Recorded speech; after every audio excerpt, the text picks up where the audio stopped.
ഏലിയ ചെയ്ത നാലാമത്തെ കാര്യം, രണ്ട് പെട്ടെന്ന് പറയാൻ പറ്റും. 3 പ്രാവശ്യമായി 4 കുടം വെള്ളം വെച്ച് ബലിപീഠത്തിലും ബലിമൃഗത്തിലും ഒഴിച്ച് നനച്ച് കുതിർത്തി വെച്ചപ്പോൾ പോലെ കൂവിയിട്ട് അവർ വന്ന് ഫൂൾ വിഡ്ഢി. കാരണം എന്താ?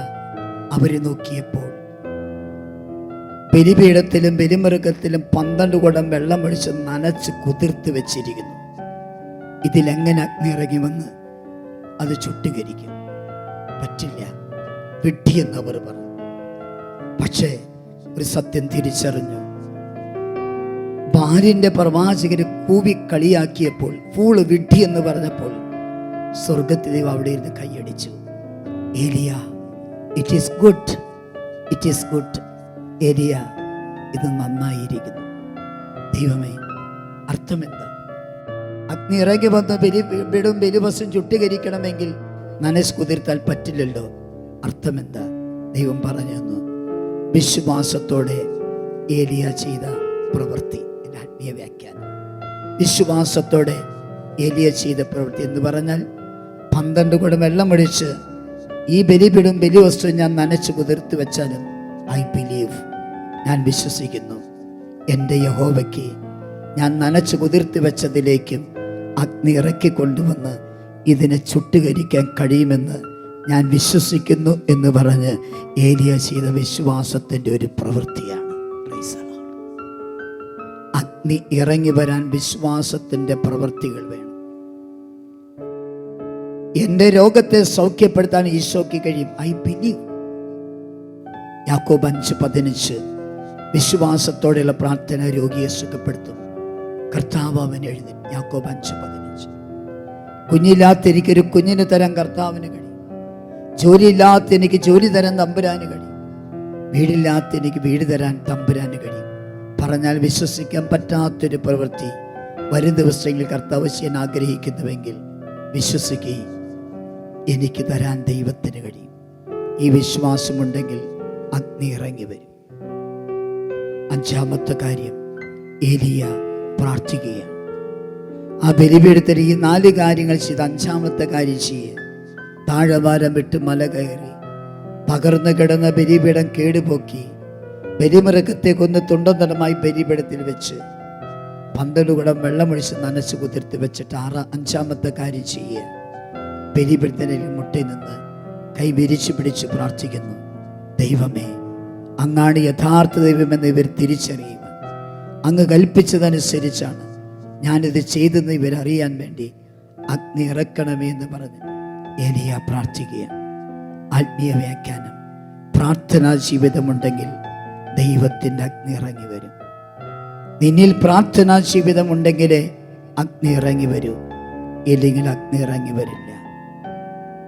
യെശയ്യാ 58:8 58:8 നീ പ്രാർത്ഥിച്ചാൽ കർത്താവ് ഉത്തരമരുളും, നിലവിളിക്കുമ്പോൾ ഇതാ ഞാനെന്ന് മറുപടി പറയും. യെശയ്യാ 59:1 രക്ഷിക്കാൻ കഴിയാത്ത വിധം കർത്താവിൻ്റെ കരം കുറുകിപ്പോയിട്ടില്ല, കേൾക്കാനാവാത്ത അവിടുത്തെ കാതുകൾക്ക് മാന്യം സംഭവിച്ചിട്ടില്ല.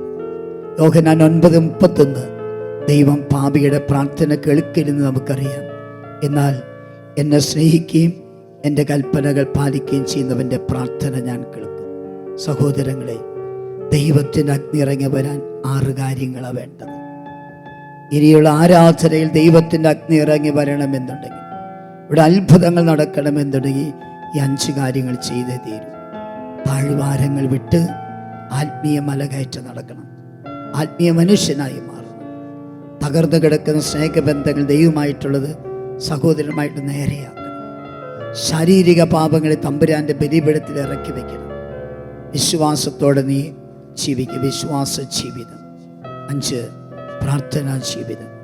സഹോദരങ്ങളെ, ഏലിയ ചെയ്യേണ്ട 5 കാര്യങ്ങൾ ഏലിയ ചെയ്തപ്പോൾ 6-ാമത്തെ കാര്യം ദൈവം ചെയ്തു. അഗ്നി ഇറക്കി കൊണ്ടുവന്ന് ആ ബലിപീഠവും ബലിവസ്തുവും ചുട്ടുകരിച്ചപ്പോൾ എല്ലാവരും തിരിച്ചറിഞ്ഞു, ബാൽദേവനല്ല, ദൈവമാണ്. ഇസ്രായേൽ സൈന്യങ്ങൾ കർത്താവായ ദൈവമാണ് യഥാർത്ഥ ദൈവം. ഒരു കാലഘട്ടത്തിൽ നിങ്ങളൊക്കെ വേറെ വിശ്വാസത്തിലായിരുന്നു. എന്നോ ഒരു ധ്യാനത്തിൽ നിങ്ങൾ തിരിച്ചറിഞ്ഞു, ഇസ്രായേലിൻ്റെ സൈന്യങ്ങളുടെ കർത്താവായ ദൈവമാണ്, യേശു തമ്പുരാനാണ്. യഥാർത്ഥ ദൈവം എന്നുള്ള ആ തിരിച്ചറിവ് നിങ്ങൾക്ക് കിട്ടിയപ്പോൾ നിങ്ങൾ യേശുക്രിസ്തുവിലേക്ക് ഓടിയെടുത്തു, മാമോദീസ സ്വീകരിച്ചു. ഇല്ലെങ്കിൽ പലവിധ കാരണങ്ങളാൽ മാമോദീസ സ്വീകരിക്കാൻ പറ്റാതെ ഹൃദയത്തിൽ ചങ്കിൽ യേശുവിനെ പേറി നടക്കുന്ന ആത്മാർത്ഥമായ ജീവിക്കുന്ന ക്രിസ്ത്യാനികളാണ് നിങ്ങൾ ഓരോരുത്തരും എന്നുള്ള സത്യം നിങ്ങൾ ആരും മറക്കണ്ട. ഈ സത്യം ഞാൻ അംഗീകരിക്കുകയാണ്. Praise the Lord, praise the Lord, praise the Lord. ഈ സത്യം തിരിച്ചറിഞ്ഞ് ഓരോ ദിവസവും ജീവിതത്തിൽ അഗ്നി ഇറങ്ങി വരുന്ന ജീവിതം നയിക്കുക.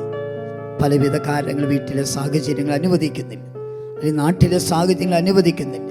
വിഷമിക്കരുത്. എന്ന് നിങ്ങൾ യേശുവിനെ രക്ഷകനായി കണ്ട്, എന്ന് യഥാർത്ഥ ദൈവത്തെ തിരിച്ചറിഞ്ഞ് ആ ദൈവത്തിലേക്ക് നിങ്ങൾ ഓടിയെടുത്തുവോ, അന്ന് നിങ്ങളും പരിശുദ്ധാത്മാവിനെ സ്വീകരിച്ചിട്ടുണ്ട്. സഹോദരങ്ങളെ, ഞാൻ പുറത്തുനിന്ന് ഒരു പരിശുദ്ധാത്മാവിനെ കൊണ്ടുവന്ന് ഫോറിൻ പരിശുദ്ധാത്മാവിനെ കുറിച്ചല്ല ഞാൻ പറഞ്ഞത്. നമ്മുടെ ഉള്ളിലുള്ള ആ അഗ്നി, പരിശുദ്ധാത്മ അഗ്നി, നമ്മളെല്ലാവരും പരിശുദ്ധാത്മ ആ അഗ്നി നമ്മിൽ ജ്വലിക്കണം. ഈ അഗ്നി നമ്മിൽ കത്തിപ്പടരണം. ഈ അഗ്നി ജ്വലിക്കണമെന്നുണ്ടെങ്കിൽ 5 കാര്യങ്ങൾ ചെയ്തേ തീരൂ. അപ്പോൾ 6ാമത്തേത് കർത്താവ് ചെയ്തോളും. ആരാധന നിങ്ങൾക്ക് ഒരു അനുഭവമാണ്, സത്യമാകും. ദൈവം നിങ്ങളെ അനുഗ്രഹിക്കട്ടെ. Price the Lord. ആരാധനയുടെ സമയമേതാ, സ്വർഗീയ വൃന്ദം അണിനിരന്നു. തിരുവോസ്തിരൂപനാം യേശുനാഥൻ മഹിമപ്രതാപനായി എഴുന്നള്ളുന്നു. കരങ്ങൾ ഉയർത്തി ആരാധന, ആരാധന, യേശുവേ ആരാധന. ദൈവമേ ആരാധന, ആരാധന, ആരാധന, ദൈവമേ ആരാധന. രക്ഷക ആരാധന, ആരാധന, ആരാധന, രക്ഷക ആരാധന. ശാന്തമാവുക, ഞാൻ ദൈവമാണെന്നറിയുക. എല്ലാവരും സ്വസ്ഥാനത്ത് ശാന്തമായിരിക്കുക. ഒരു കുഞ്ഞു പോലും ഒച്ചയെടുക്കുന്നില്ല, അനങ്ങുന്നില്ല. അശുദ്ധി എന്ന താഴ്വാരം വിടണം. അശുദ്ധമായ ജീവിതം, നിന്നെ അശുദ്ധമാക്കുന്നതെല്ലാം ഉപേക്ഷിക്കുക. മന്ത്രവാദം, കൂടോത്രം, അതെല്ലാം ഉപേക്ഷിക്കുക. ഇതെല്ലാം താഴ്വാരങ്ങളാണ്. അനുസരണക്കേട് താഴ്വാരമാണ്. വെറുപ്പ്, വൈരാഗ്യം താഴ്വാരമാണ്. നിരാശ, ദുഃഖം താഴ്വാരമാണ്. പാപക്കൂട്ടുകെട്ടുകൾ താഴ്വാരം. നിന്നിൽ പാപക്കൂട്ടുകെട്ടുകളുണ്ടെങ്കിൽ അത് ഉപേക്ഷിക്കുക. താഴ്വാരങ്ങളെല്ലാം ഉപേക്ഷിച്ചുകൊണ്ട് കരുണ തോന്നണേ കർത്താവേ, കരുണ തോന്നണമെന്ന് കരഞ്ഞുകൊണ്ട് പ്രാർത്ഥിക്കാൻ പോവുക. 2 കരങ്ങൾ നീട്ടിപ്പിടിച്ചു. ഈ വരികൾ മാത്രം പാടിക്കൊണ്ട് കർത്താവിൻ്റെ കരുണയ്ക്ക് വേണ്ടി, താഴ്വാരങ്ങൾ വിടാനുള്ള കർത്താവിൻ്റെ അനുഗ്രഹത്തിന് വേണ്ടി പ്രാർത്ഥിച്ചുകൊണ്ട് ഈ ഹോസ്റ്റിയിലേക്ക് നോക്കി, അപ്പത്തിലേക്ക് നോക്കി, ഈശോയിലേക്ക് നോക്കി കരുണ തോന്നണേ കർത്താവേ എന്നൊക്കെ പാടിക്കുകയും കരുണ തോന്നണേ എന്നിൽ, അലിവു തോന്നണേ. പാപിയാണു ഞാൻ നാഥ, പാപിയാണു ഞാൻ. കരങ്ങൾ നെഞ്ചോട് ചേർത്ത് വെച്ച് കണ്ണുകളടച്ച് ഏലിയ തകർന്നു കിടന്ന ബലിപീഠം കേടുപോക്കി. ബലിപീഠം തകർന്നു കിടക്കുകയാണെങ്കിൽ അഗ്നി ഇറങ്ങി വരില്ല. നമ്മുടെ ജീവിതത്തിലെ ബലിപീഠങ്ങൾ സ്നേഹബന്ധങ്ങളാകുന്ന ബലിപീഠമാണ്. ജീവിതത്തിലെ സ്നേഹബന്ധങ്ങളുടെ ബലിപീഠം തകർന്നു കിടക്കുകയാണെങ്കിൽ അഗ്നി ഇറങ്ങി വരില്ല. ദൈവമായുള്ള നിന്റെ സ്നേഹബന്ധം എങ്ങനെ? ഏദൻ തോട്ടത്തെ സൃഷ്ടിച്ച് ആദത്തെ ഹവ്വയെയും അതിലാക്കിയപ്പോൾ ദൈവമായുള്ള സ്നേഹബന്ധത്തിലായി. പിശാച് വന്ന് അവരെ തകർത്തു. ആ പഴം തീറ്റിച്ചുകൊണ്ട് ദൈവത്തിൽ നിന്ന് അവരെ അകറ്റി. നിന്നെ ദൈവത്തിൽ നിന്ന് അകറ്റുന്നു 1, 2, 3 കൽപ്പനകൾ. നിന്റെ ദൈവമായ കർത്താവ് ഞാനാകുന്നു, ഞാനല്ലാതെ മറ്റു ദൈവം നിനക്കുണ്ടാകും. ദൈവത്തിൻ്റെ തിരുനാമം വൃഥാ പ്രയോഗിക്കരുത്. കർത്താവിൻ്റെ ദിവസം പരിശുദ്ധമായിട്ട് ആചരിക്കും. ചിന്തിച്ചേ, ഈശോയെ അറിഞ്ഞു വന്നവരാണ് നിങ്ങൾ. എന്നിട്ടും ദുർബല നിമിഷങ്ങളുണ്ടായി ഈശോയിൽ നകന്നു പോയിട്ടുണ്ട്. അനുദപിക്കുക. അന്യദൈവ ആരാധന നടത്തിയിട്ടുണ്ട്. ദൈവനാമത്തെ വൃഥാ പ്രയോഗിച്ചിട്ടുണ്ട്. കർത്താവ് ദിവസം പരിശുദ്ധമായി ആചരിക്കാതിരുന്നിട്ടുണ്ട്. സഹോദര സ്നേഹബന്ധത്തിൻ്റെ ബലിപീഠം നമ്മുടെ മാതാപിതാക്കളുമായി, ജീവിത പങ്കാളിയുമായി, മക്കളുമായി, സഹോദരി സഹോദരന്മാരുമായി, ബന്ധുക്കളുമായി, അയൽവാസികളുമായി, കൂട്ടുകാരുമായി, മേലുദ്യോഗസ്ഥർ, കൂടെ ജോലി ചെയ്യുന്നവർ, കീഴിൽ പ്രവർത്തിക്കുന്നവർ, നിന്റെ സ്നേഹബന്ധം എങ്ങനെയാണ്? 6 കൽപ്പനകൾ ലംഘിച്ചിട്ടുണ്ട്. മാതാപിതാക്കന്മാരെ ബഹുമാനിക്കുക, കൊല്ലരുത്. പ്രവൃത്തിയിലൂടെ, വാക്കുകളിലൂടെ നീ കൊലപാതകം ചെയ്തിട്ടുണ്ട്, അബോർഷൻ ചെയ്തിട്ടുണ്ട്. മോഷ്ടിക്കരുത്. ആരുടെയെങ്കിലും നീ മോഷ്ടിച്ചെടുത്തിട്ടുണ്ട്. നിനക്ക് ചേരാത്തത് നീ മറ്റുള്ളവരിൽ നിന്ന് മോഷ്ടിച്ചെടുത്തിട്ടുണ്ട്. ദൈവം നിനക്ക് തരാത്തത് മറ്റുള്ളവർക്ക് കൊടുത്ത് നീ മോഷ്ടിച്ചെടുത്തിട്ടുണ്ട്. കള്ളസാക്ഷ്യം പറയുന്നത് എവിടെയെങ്കിലും നീ കള്ളസാക്ഷ്യം പറഞ്ഞിട്ടുണ്ട്. കള്ളസാക്ഷി അവനെ ദൈവം വിധിക്കാതിരിക്കില്ലെന്നാണ് പറഞ്ഞിരിക്കുന്നത്. അന്യൻ്റെ ഭാര്യയെ മോഹിച്ചിട്ടുണ്ട്. അന്യൻ്റെ വസ്തുക്കൾ മോഷ്ടിച്ചെടുത്തിട്ടുണ്ട്. ഈ 6 കൽപ്പനകളുടെ ലംഘനം പാപമാണ്. ക്ലാസ്സിലൂടെ ഓരോ വചനവും ഞാൻ തന്നായിരുന്നു. അനുദപിക്കാം. സ്നേഹത്തിൻ്റെ ബലിപീഠം നേരെയാക്കാം. ആരോടെങ്കിലും നിനക്ക് വെറുപ്പ് വിദ്വേഷം വൈരാഗ്യം ഉള്ളിലുണ്ടോ? ക്ഷമിക്കുക. നീ ആരെയെങ്കിലും വേദനിപ്പിച്ചിട്ടുണ്ടോ? ക്ഷമ ചോദിക്കുക. കരങ്ങൾ നീട്ടിപ്പിടിച്ചോ. ഈശോയിലേക്ക് നോക്കി ദൈവമായുള്ള സ്നേഹബന്ധത്തിൻ്റെ ബലിപീഠം കേടുപോക്കിയ, മറ്റുള്ളവരുമായ സ്നേഹബന്ധത്തിൻ്റെ ബലിപീഠം കേടുപോക്കിക്കൊണ്ട് 2 കരങ്ങൾ നീട്ടിപ്പിടിച്ച് കരുണ തോന്നണേ ചേർന്ന് പാടിക്കുകയെ. കരുണ തോന്നണേ എന്നിൽ,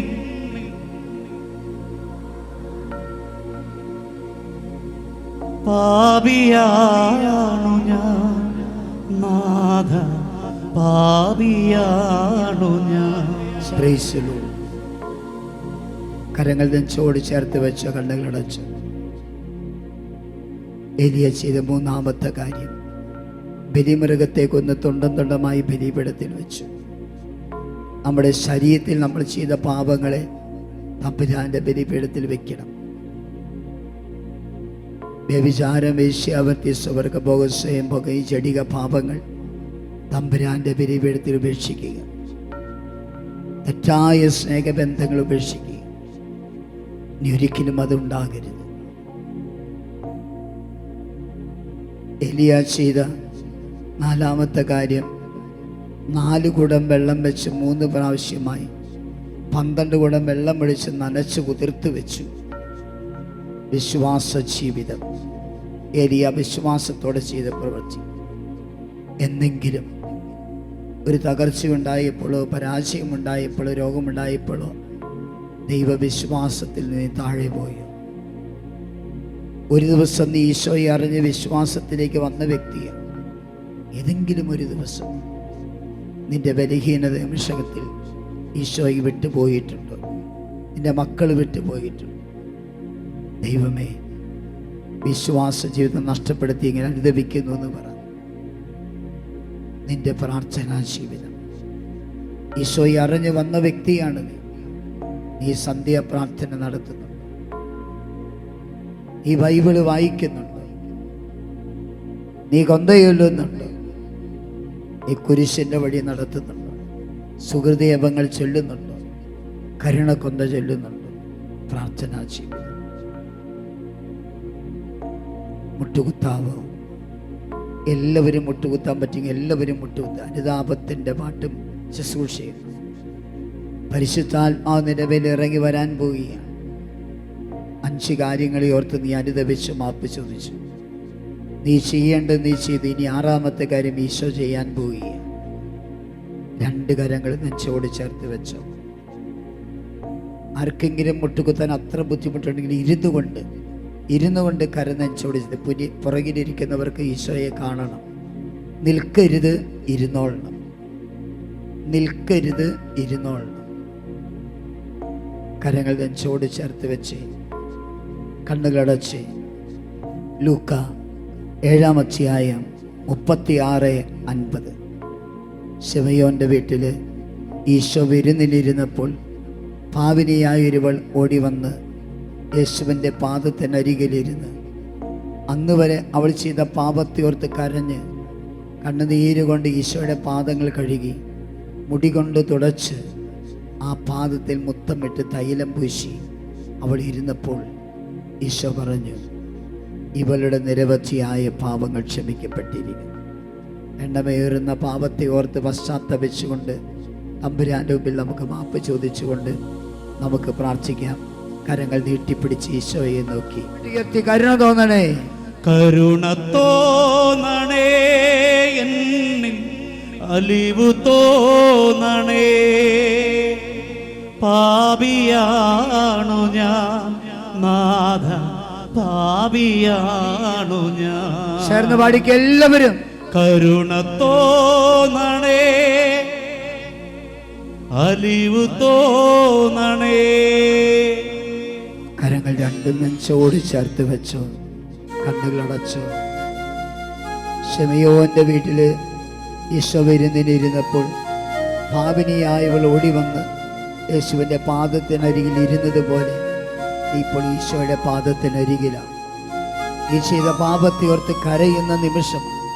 ഒരുപക്ഷെ നിനക്ക് കുമ്പസാരിക്കാനുള്ള യോഗ്യതയില്ലായിരിക്കാം. നീ അനുദപിച്ച അനുതാപത്തിന് കണ്ണുനീരൊഴുക്കി പ്രാർത്ഥിച്ചാൽ മതി. കുമ്പസാരിക്കാനോട് നന്നായിട്ട് പ്രാർത്ഥിച്ച് ഒരുങ്ങി തയ്യാറെടുപ്പ് നടത്തുക. പാപിയാണു ഞാൻ നാഥ, പാപിയാണു ഞാൻ. എഴുന്നേറ്റ് നിൽക്കാം. ഇതാ ദൈവത്തിൻ്റെ അഗ്നി തീ പോലെ നിങ്ങളിലേക്ക് ഇറങ്ങി വരുന്നൊരനുഭവം. തീ പോലെ ഇറങ്ങണമേ,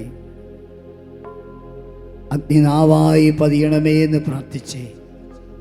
എലിയ പ്രാർത്ഥിച്ചപ്പോൾ ഇറങ്ങി വന്ന പരിശുദ്ധാത്മാവ് എൻ്റെ ശരീരത്തിലേക്ക് ഇറങ്ങി വന്ന് എൻ്റെ ശരീരത്തിലെ രോഗങ്ങളെ ചുട്ടുകരിക്കണമേ എന്ന് പ്രാർത്ഥിച്ചുകൊണ്ട് 2 കരങ്ങളും കുപ്പി കണ്ണുകളടച്ച് അഗ്നി നിങ്ങൾ ഓരോരുത്തരിലേക്കും ഇറങ്ങി വരുന്നത്, നിങ്ങളുടെ ഉള്ളിലുള്ള അഗ്നി നിങ്ങളിൽ കത്തിപ്പടരുന്നത് മനസ്സിൽ കണ്ടുകൊണ്ട് എല്ലാം മറന്ന് ദൈവത്തെ നമ്മൾ സ്തുതിച്ച് പാടി പ്രാർത്ഥിക്കാൻ പോകും. ഇതൊരു പെന്തക്കോസ്ത അനുഭവമായി തീരണം. പെന്തക്കോസ്ത അനുഭവമായി തീരണം. അസ്ഥിയുടെ താഴ്വരയിൽ ഇതാ എസെക്കിയേൽ പ്രവാചകനുടെ ആ ദർശനം അത് നമ്മുടെ ജീവിതത്തിലുണ്ടാകണം. നമുക്ക് പ്രാർത്ഥിക്കാം. 2 കരം ഉയർത്തിപ്പിടിച്ച് എല്ലാം മറന്ന് സ്വരമുയർത്തി സ്തുതിക്കട്ടെ. എല്ലാവരും സ്തുതിച്ചേ. Hallelujah, hallelujah.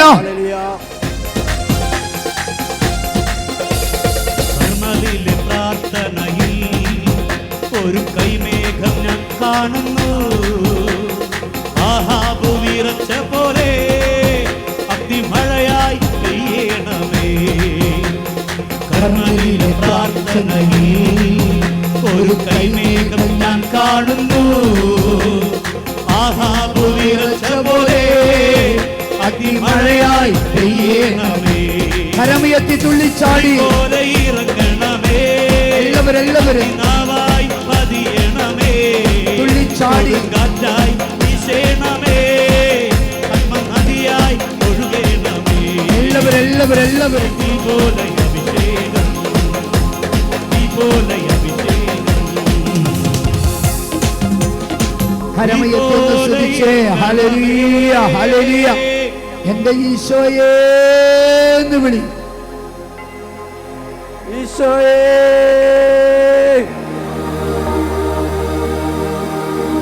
Price the Lord.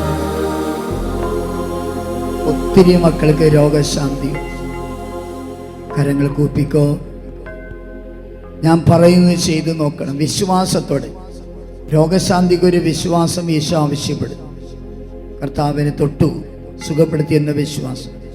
അതുകൊണ്ടാണല്ലോ ഈശോ രോഗികളെ സുഖപ്പെടുത്തി പറഞ്ഞത്, പൊയ്ക്കൊള്ളുക, നിന്റെ വിശ്വാസമാണ് നിന്നെ രക്ഷിച്ചിരിക്കുന്നത്.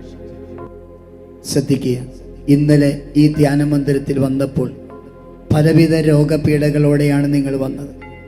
ഇന്നത്തെ ഈ ക്ലാസ്സിലൂടെ ആരാധനയുടെ ഒത്തിരി മക്കൾക്ക് രോഗശാന്തികൾ. നിങ്ങൾ വരുമ്പോഴുണ്ടായിരുന്ന വേദനകൾ മാറി, അല്ലെങ്കിൽ വേദനകൾ കുറവായി. വരുമ്പോഴുണ്ടായിരുന്ന രോഗങ്ങൾ മാറി, അല്ലെങ്കിൽ രോഗങ്ങൾ കുറവായി. അങ്ങനെയുള്ള ഒരു ഈശോയ്ക്ക് നന്ദി പറയാൻ ഒന്ന് വലതുകരം ഉയർത്തിപ്പിടിച്ചോ. ശരീരത്തിലെ ഏതെങ്കിലും വേദനകൾ മാറി, അല്ലെങ്കിൽ വേദന കുറവായി. രോഗങ്ങൾ മാറി, അല്ലെങ്കിൽ രോഗങ്ങൾ കുറവായി. വലതുകരം ഉയർത്തിപ്പിടിച്ച് കൈവീശി കാണിച്ച് ചുറ്റും നോക്കിക്കേ. കണ്ടോ, ഒരു 70% ആളുകളെങ്കിലും കൈ പൊക്കിയിട്ടുണ്ട്. ഇതാണ് ദൈവത്തിൻ്റെ അഗ്നി നമ്മിൽ വരുമ്പോഴാകുന്ന വലിയൊരു അത്ഭുതം, മാറ്റം. ഒന്ന് കൈയടിച്ച് തമ്പുരാന് നന്ദി സ്തുതിക്കുന്നു. പിന്നീട് നിങ്ങൾക്കത് സാക്ഷ്യപ്പെടുത്താൻ അവസരം കിട്ടുമ്പോൾ നിങ്ങൾ സാക്ഷ്യപ്പെടുത്തണം. ഇങ്ങനെ പറഞ്ഞ്, ഈ ആരാധനയിൽ കർത്താവ് എനിക്ക് രോഗശാന്തി തന്നതാണ്, അനുതാപ പ്രാർത്ഥനയിലൂടെ കിട്ടിയ സൗഖ്യം. അങ്ങനെ പറഞ്ഞ് സാക്ഷ്യപ്പെടുത്തുമ്പോൾ അത് വലിയൊരു അനുഗ്രഹമായിരിക്കും. മുട്ടുകുത്താം. ഈശോ പരിശുദ്ധ ശരീരത്താലും വിലയേറിയ രക്തത്താലും പാപത്തിൻ കറകളിൽ നിന്നും മർത്യനു നീ മോചനമേകി. സകലേശ ദിവ്യകടാക്ഷം തൂകണമേ വത്സലസുതരിൽ, നിർമ്മലരാജീവിച്ചിടുവാൻ ചിന്തണമേ ദിവ്യവരങ്ങൾ. Hallelujah hallelujah hallelujah hallelujah. ഈശോയേ ഈശോ